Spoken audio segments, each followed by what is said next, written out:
Hi అండి. అందరికీ నమస్తే. Welcome back to my channel. ఇంట్లో ఆడది అన్ని పనులు చక్కబెట్టుకోగలుగుతుంది. పెళ్ళైన తర్వాత అన్ని బాధ్యతలు మనవవుతాయి.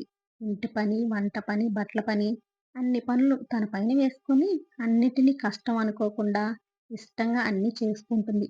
మగాడు బయటికి వెళ్లి కష్టపడితే ఆడది ఇంట్లో ఉండి కష్టం చేస్తుంది. కొంతమంది అంటారు ఆడది మొగుడు సంపాదిస్తుంటే తిని కూర్చుంటుంది అని. బయటికి వెళ్లి ఆడది పనులు చేయనవసరం లేదు. ఇంట్లో ఉండి అన్ని పనులను ఆనందంగా చేస్తుంది. ఆనందం ఎక్కడుంటుందో తెలుసా? పిల్లల ఆలనా, పాలన, అటు మొగుడు అవసరాలను తీరుస్తూ నిద్ర లేచింది మొదలు పడుకునే వరకు అన్నీ మనమే చూసుకోవాలి. పుట్టింట్లో ఇవన్నీ చేయదు. ఎందుకంటే మన అమ్మ మనకి ఇవన్నీ చేస్తుంది. అప్పుడేమో అమ్మ వండి పెడితే తిని హాయిగా ఉండేవాళ్ళం. అందుకే పెద్దవాళ్ళు అప్పుడప్పుడు ఇలా అంటారు.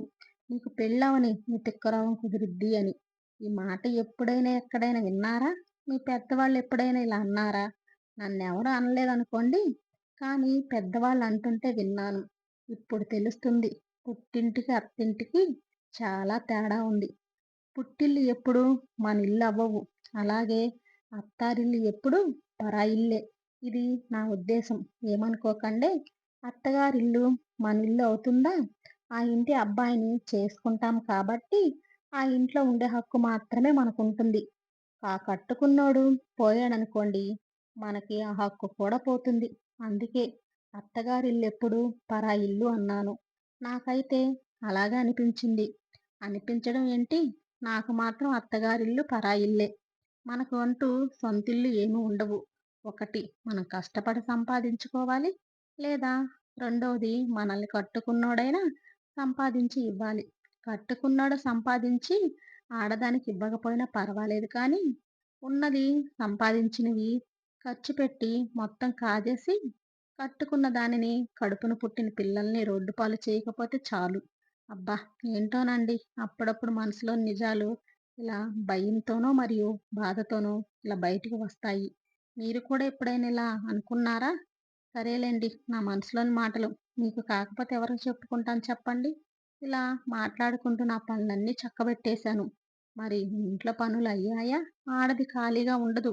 ఏదో ఒక పని చేస్తూనే కనిపిస్తూనే ఉంటుంది. ఆడదానికి 2 చేతులు కాదబ్బా! 4 చేతులిచ్చినా పని మాత్రం 4 చేతుల నిండా ఉంటుంది. ఏంటి మరి నా వీడియో మీకు నచ్చిందా? నా వీడియో గనక మీకు నచ్చినట్టయితే ప్లీజ్ ఒక లైక్ చేయండి.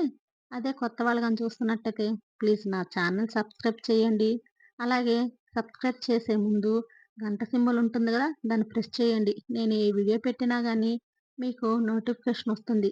నోటిఫికేషన్ రాగానే నా వీడియోని ఎక్కడ గూడా స్కిప్ చేయకుండా మొత్తం పూర్తిగా చూడండి. చూస్తేనే నాకు కొంచెం వాచ్ అవర్స్ పెరుగుతాయి. మీరు సపోర్ట్ చేస్తేనే నా ఛానల్‌ని నేను ముందుకు తీసుకెళ్ళగలను. Please request చేస్తున్నాననుకోండి. కొత్త వాళ్ళైతే నా ఛానల్‌ని సబ్స్క్రైబ్ చేయండి. అలాగే మీరు ఒక లైక్ చేయండి. ఒక లైక్ చేస్తే నా వీడియో మరికొంతమందికి షేర్ ఎళ్తుంది. అప్పుడే నా వీడియోని ఇంకొంతమంది చూసి నాకు వ్యూస్ గూడా పెరుగుతాయి. ప్లీజ్ నా ఛానల్‌ని సపోర్ట్ చేయమని మీ అందరిని కోరుకుంటున్నాను. ఇలాగే మనస్ఫూర్తిగా మీ సపోర్ట్ నాకెప్పుడు ఉండాలనని నేను అనుకుంటున్నాను. మరి నా పనులు